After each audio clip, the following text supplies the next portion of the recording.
Okay, so let's just close our eyes for a moment and breathe again. There's a lot of energy, a lot of chaotic energy in this realm right now. And learning to breathe through all that we're experiencing. It's so important. I've been getting this question quite often in my emails and in text and just being with friends. Well, it's not really a question, it's more of a statement. There are so many people dying right now. And every week I hear of a death or just numerous funerals. We must remember from a spiritual perspective, as the energy is shifting, we're moving into higher consciousness and awareness of all that is. And many souls have contracted to not experience this shift. This was their agreement coming into their physical body. It's all in divine order. But that said, it can be difficult being in the experience when we're in the middle of the chaos, in the middle of the mud. Sometimes it's difficult to see the light. I know this topic can sound overwhelming. It can feel depressing. I get it. As we journey forward, we need to face the truth and really prepare ourselves mentally, emotionally, spiritually, and physically for the losses to come. So I thought I would present the 5 stages of grief for this evening. And, we may think that we're not grieving. However, all of us are grieving in some way. Our world is changing rapidly. We're all experiencing loss in some form or another. There's the loss of a loved one through illness or being jabbed, as we know, loss of a loved one through divorce, loss of a job, loss of financial security, loss of a reality that you once knew, separation from a loved ones. A lot of us have experienced that over the past 2 years. Loss of a pet, loss of health, loss of a sense of certainty and control, loss of the future that you envisioned. Many of us are awake and aware. We've gone down many rabbit holes, and it can pop a bubble. And there's also loss of trust for others, a loss of trust for yourself, a loss of your sense of self, a loss of trust in a higher power. And of course, we're also feeling into the collective grief. Now, what is the grieving process? The grieving process refers to a mourning process. This is from the first news of a loss through a wide range of emotional changes. It is the steps that you take as you learn to cope with loss. The grieving process is both passive and active. Grief is passive in that the loss is thrust upon you and you feel that you have no choice, right? You will be emotionally affected, and grief is active in how you choose to respond to this loss. And there are steps you can take to cope with any loss. And this is what I'm going to be sharing with you. And this is what normal, healthy mourning really is all about. I'm going to be sharing with you the 5 stages, as they are frameworks to guide you through the process of grieving. Many of you have probably read or heard about the psychiatrist Elizabeth Kubler-Ross. She developed the 5 stages of grief, introduced this back in 1969. It was her book on the death and dying. It was more on death and dying than it was about the grieving process. She has updated this book, and I do believe it's now 7 stages. I'm really just referring to the original 5 stages in this presentation today. It's remembering too that these stages are cycles, and you're going to experience these cycles any time of the day. It's not a linear process. In fact, you may overlap, you may repeat stages, you may find yourself bouncing back and forth, and it's all good. And there's really no order to them, and they really serve as a reference point instead of a guide on how to grieve. So we're going to be exploring each of these 5 stages to help you really understand and really put into context 2 things. So this is where you are in your own grieving process, and then of course what you feel. The stages of grief are just models designed to help you understand and work through grief in a really healthy way. So with a bit of understanding, I hope that you'll see this information as a tool really to help you no matter where you're at in this grieving process. You may have not suffered any grief, in the past 2 years or 5 years or whatever it is.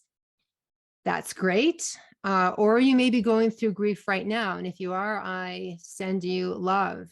We all send you love. If you're going through grief again, you're going to realize that it isn't the same as the last time.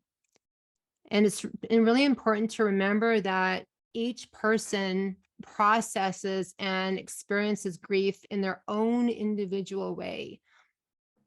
Yet again, with these 5 stages, there's really a lot of comfort and a power in understanding, as I mentioned, in knowing that we're not alone during this time of transition as we move into the new earth. So we're here to really hold space for others, and we really want to learn to understand someone else's grieving process. Now, you can go through many intense emotions, or you could not even react. People process grief in such different ways, and we're here to not judge in how they process grief. The stages of grief are really common to just about everyone. And again, you're going to handle grief differently than someone else. And it will also hit you in different waves as I move through these 5 stages. You may be triggered as we move through and as I begin to express these different stages.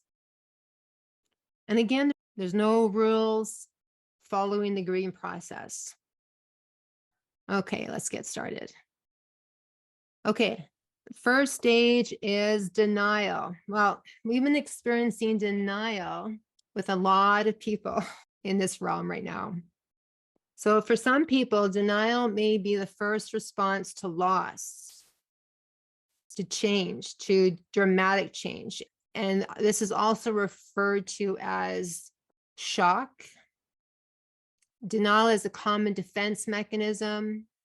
It's also the stage of disbelief, and it's also a form of self-preservation. So in me researching this, I was able to really have a deeper understanding of why the people there are in denial as well, the programming, right? So then getting back to the grieving process in regards to denial and what people experience is, I've just given a few examples. If you're facing the death of a loved one, you might find yourself fantasizing. Someone will call to say there's been a mistake and nothing really happened. If you're dealing with a breakup, you might convince yourself your partner will soon regret leaving and come back to you.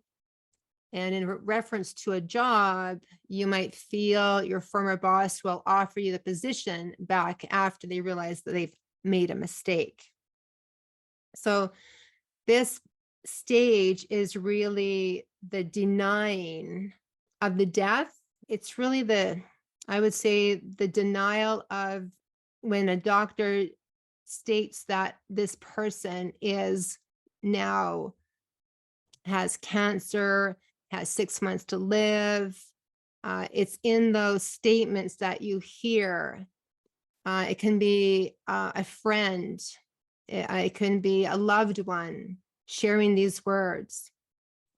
And it's about all of us looking at how denial serves us in any aspect of our life. because this is going to be really important to have an understanding of where we are in stage one and where denial shows up in our own life as we're moving forward. And this is where you might say to yourself, this is not happening to me. The doctor is wrong.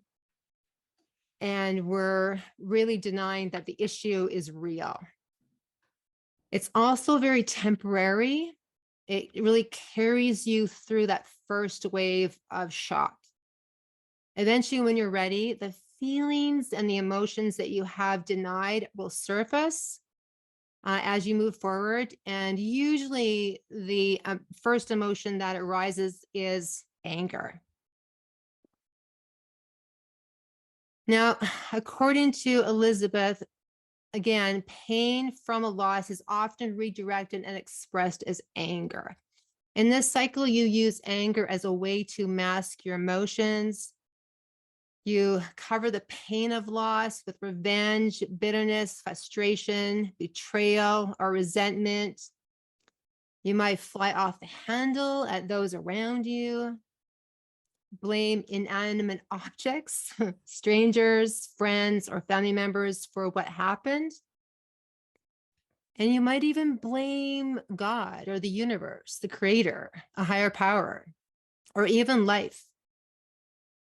You might express resentment towards the one who left, blaming them that they've caused you pain for them leaving you.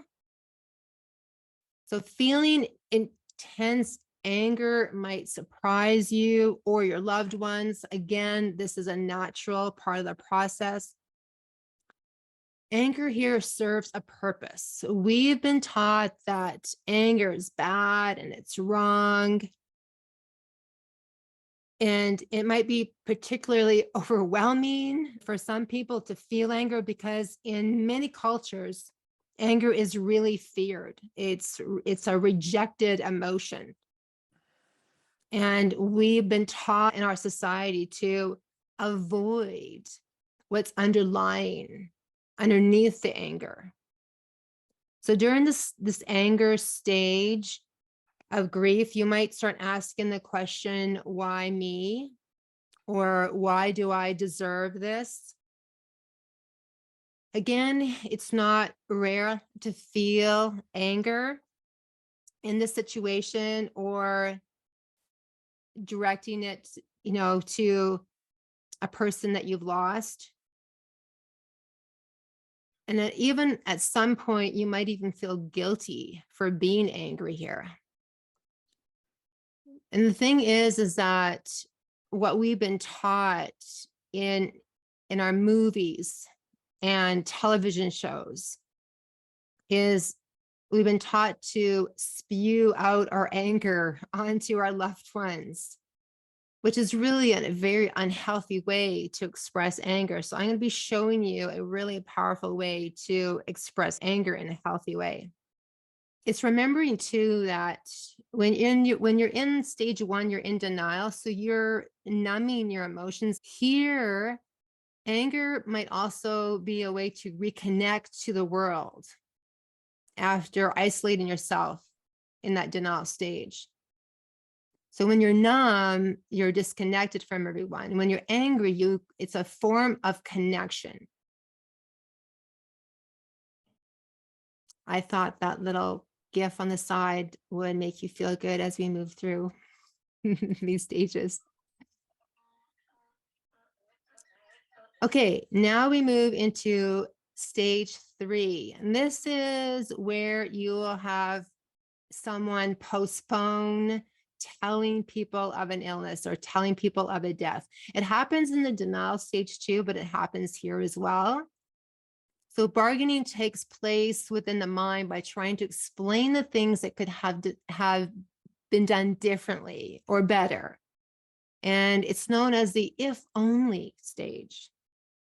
The bargain struck is not one that could actually be kept, but it assists in bringing more control by identifying what could have or should have been done to handle the circumstance more effectively. And by bargaining, you may be looking to regain control of the situation. All of the if only I would have or should have or I could have arguments will not change the outcome. Here, again, we bargain with God, the universe, the creator, that you'll do something to change the outcome of this situation. When something bad happens, have you ever found yourself making a deal with God? Please, God, if you do this, I will do this, right? I will strive to be a better person. I will never complain again. This is bargaining. And in a way, this stage is really false hope. You might falsely make yourself believe that you can avoid the grief through this type of negotiation. When you're in this stage, you are desperate. You're desperate to get the life you knew back to how it was, right? Guilt is really common. It's like a wingman in this stage. And this is where you can experience a seemingly endless string of those what ifs or if onlys. And if no bargain can be reached in this stage, then the individual will move on to stage 4. Now, stage 4 is where depression is, of course, we know, is commonly associated with grief. Depression can be a reaction to the emptiness that you feel when you're living in reality and realize the person or the situation is gone forever. The situation can be a job, right? In this stage, you might withdraw from life, feel numb, live in a fog, feel a sense of isolation and confusion, not want to get out of bed. The world might seem too much or too overwhelming for you to face, not want to be around others, not feel like talking, feel hopeless, experience suicidal thoughts, thinking, what's the point in going on? And of course, the feelings of loneliness and isolation are common in this phase. Trying to process, right, the circumstances, and this can really consume you. So being depressed is also considered a quiet stage in the grief cycle. This is where, as you move through depression on the other side, you move through deep sorrow and sadness. And again, this is all normal. It's all a part of the grieving process.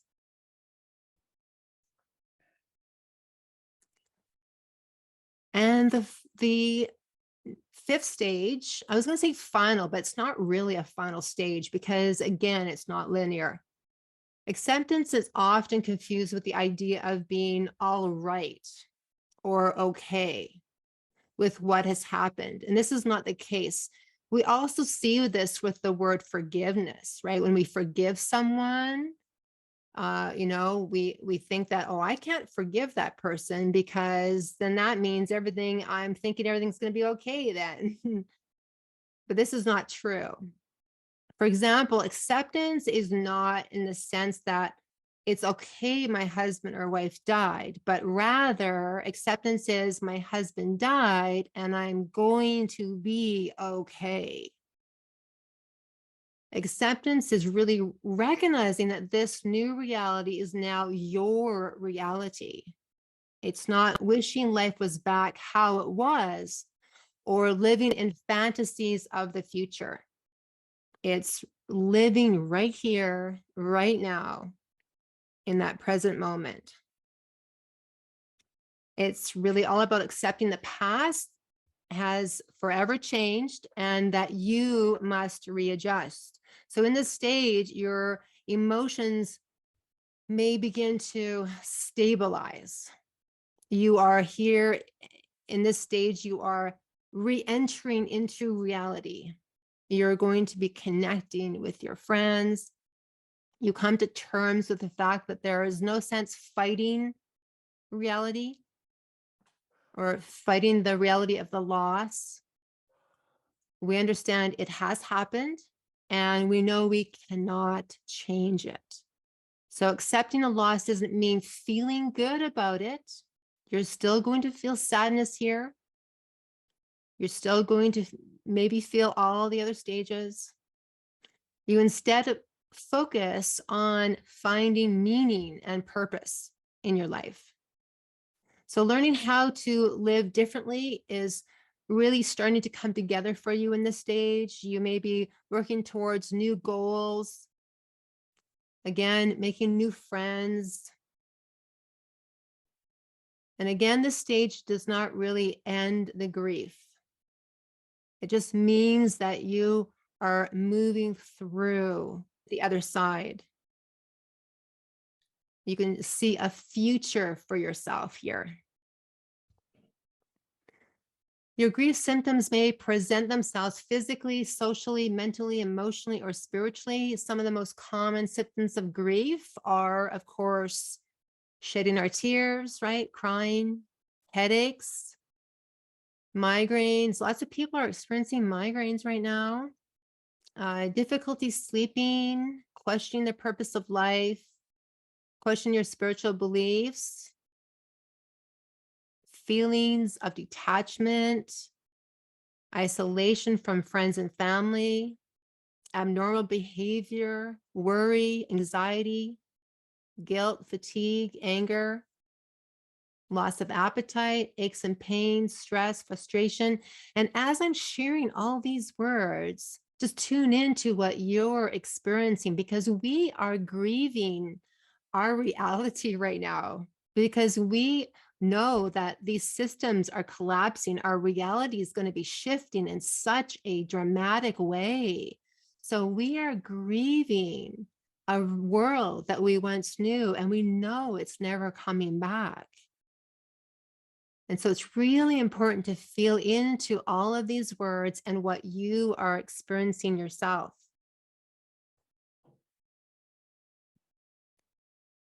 Now, grief is different each time. It's different for everyone.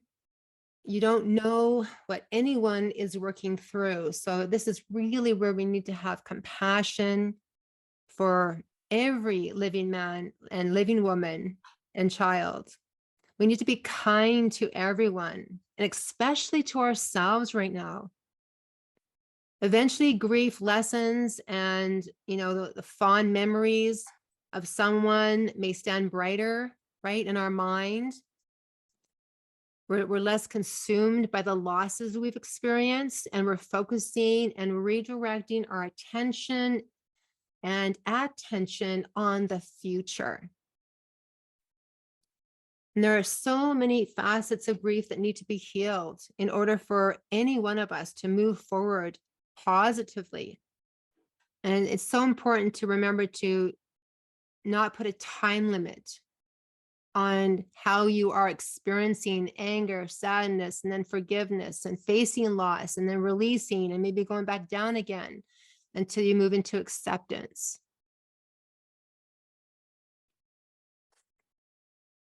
Now, I thought it was really important for me to share this really simple 3-step process that I created many years ago for my clients and my students. This process really helped me to move through my anger and my resentment and all my perceived negative emotions so that I could tune in to a higher vibration of love. And I know that we've been taught that anger is bad, as I mentioned, or we've also been taught that crying is a weakness. And again, this is so not true. We're just not meant to stay in anger. We're not meant to carry anger with us. That's what causes dis-ease in the body. So I'm going to go through the 3 steps here, which will really empower you in knowing that The more you allow yourself to feel, the more you become alive. Emotional integrity is about a feeling, and it's allowing yourself to feel everything that's alive inside of you without judging it as good, bad, right, or wrong. Emotional integrity really involves becoming aware of how you feel in the present moment and learning how to redirect that energy. This allows you to use your emotions into your own advantage because we're either experiencing low frequency emotions or high frequency emotions. I'm going to share that later on. Okay, so step one, anger is a call to change. It is a call to take action. It is where we feel our expectations have not been met. And many, as I mentioned earlier, many of us can spew out toxic venom from our mouth on the ones that we love the most. Yes, we can be angry with strangers, but in most cases, when we're angry, we will spew out a toxic venom onto those we love. So this creates karma. It's called the law of cause and effect. And it creates a negative effect in your life. So we want to learn how to redirect all this energy that is erupting like a volcano inside of us. We want to learn to redirect that energy. And how you can do that is, one, you can go and punch a pillow on your couch, making sure that your couch is very soft and that you're not going to hurt yourself. And you just punch your couch and you just keep punching it until all your anger is out. You express your anger out loud. Of course, you want to be in a room where you have privacy because you don't want anyone to judge you on what you're doing because they may not understand.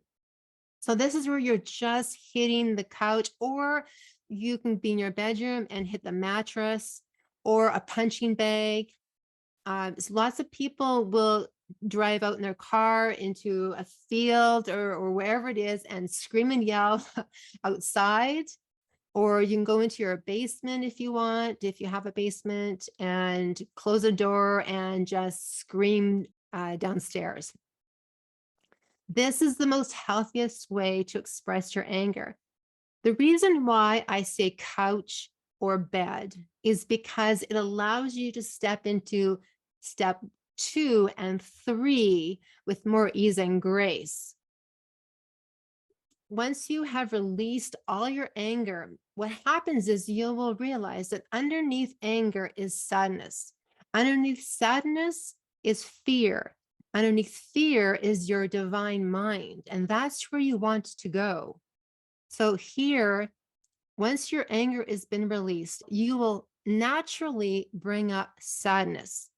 So here now, I'm just going to use example of you being in your bedroom. You've punched your bed, the mattress on your bed, and now you're going to drop to the floor or be on your bed. Here you want to go into the fetal position in step 2.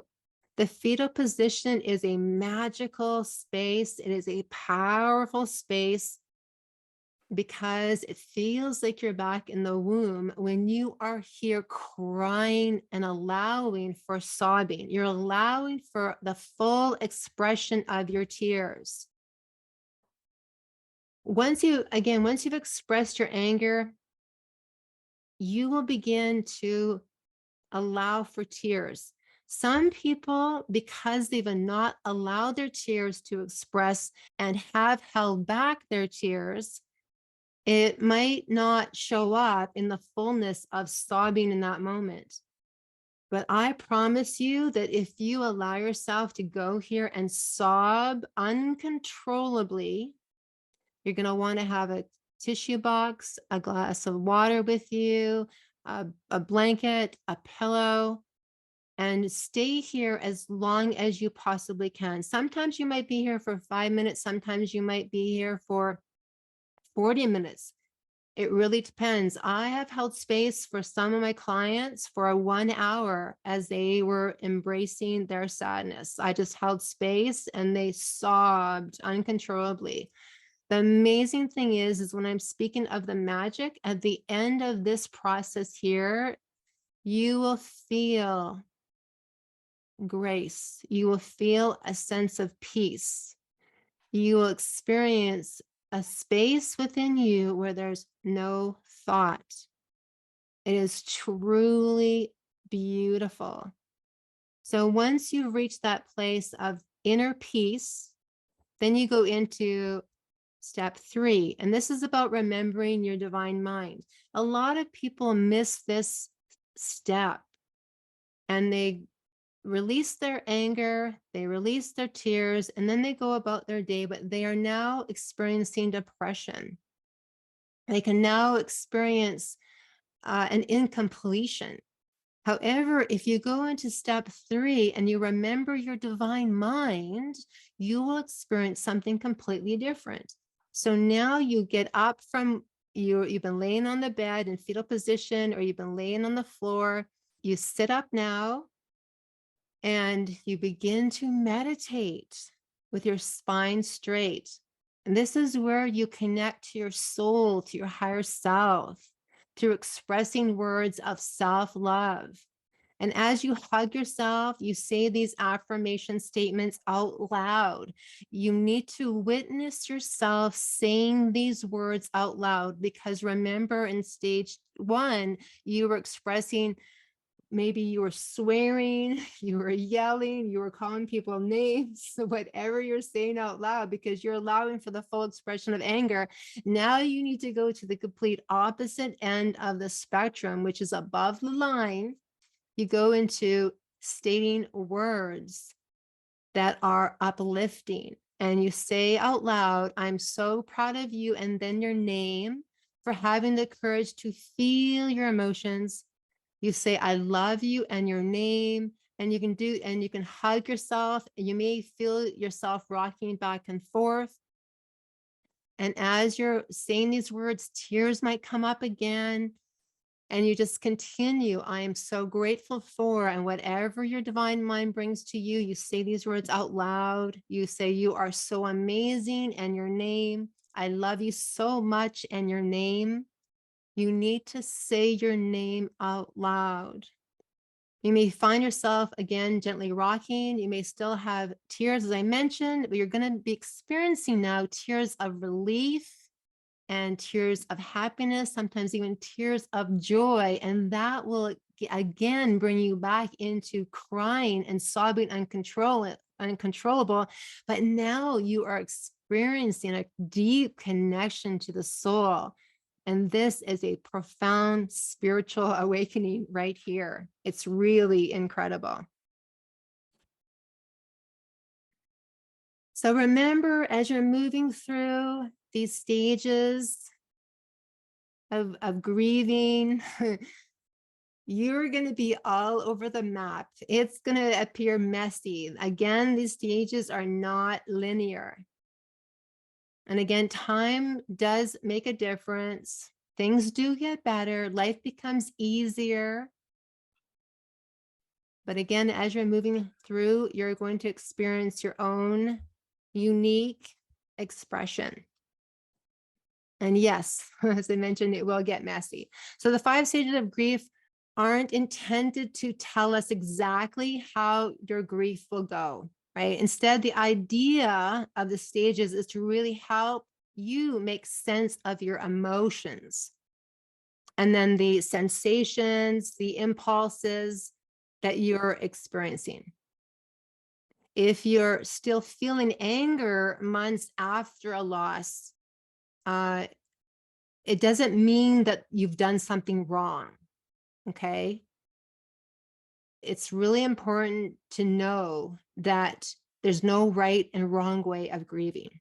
However, if you go into the emotional integrity process and do those 3 steps, you'll find that you'll shift through anger a lot quicker. And again, eventually grief does lessen. Now, Counseling, along with medication when needed, have been the most common methods of treating grief. Initially, your doctor may prescribe you medications to help you function more fully. I'm having a very difficult time saying these words. These might include sedatives, antidepressants, and anxiety medications to help you get through the day. In addition, your doctor might prescribe medication to help you sleep. However, getting back on track, the use of prescription drugs only mask the feelings that arise as one goes through the grief process and potentially delays healing. And when I say potentially, I am being very kind here. It delays healing profoundly. So it's checking in for healthier options.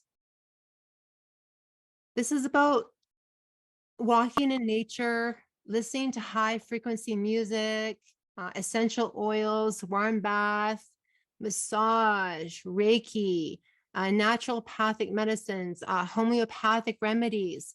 And as you move up through the stages, you're moving into more of acceptance. Then you're going to be spending time with friends and focusing on what brings you joy, focusing on hobbies, really training your mind to focus on how you can create a beautiful future for yourself.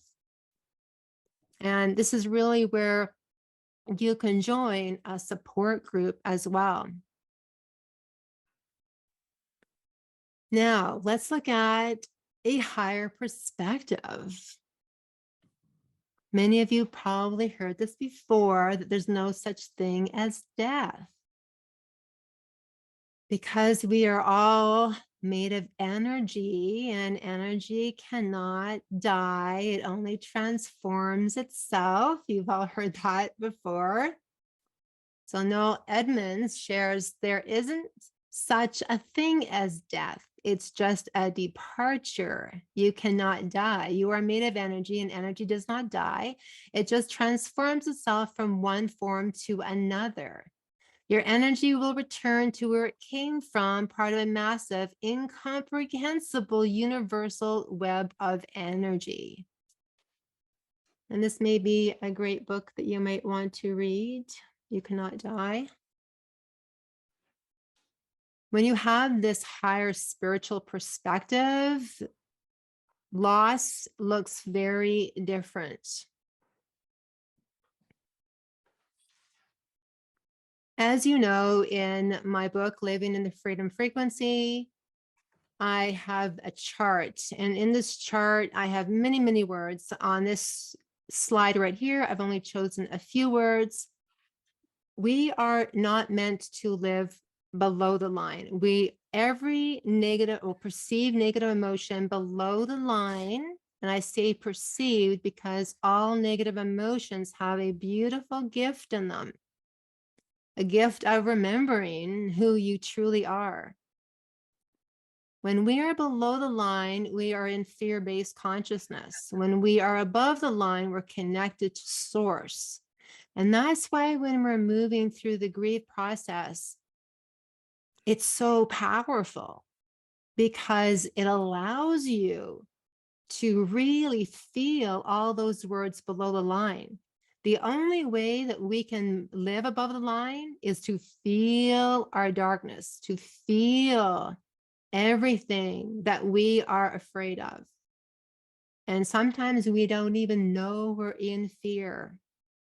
But underlying these perceived negative emotions and negative qualities is fear. It's the fear of being alone, the fear of being misunderstood, the fear of being judged. And it's really important to know that if you are in depression too long, you create intense and immense suffering on the physical body, right? If you're in anger too long, you create dis-ease in the body. So it's really important to know how to process and move through emotion. I am very excited to say that I am offering my Together We Rise journey again in January. It begins January 11th, and this is a 6-month journey.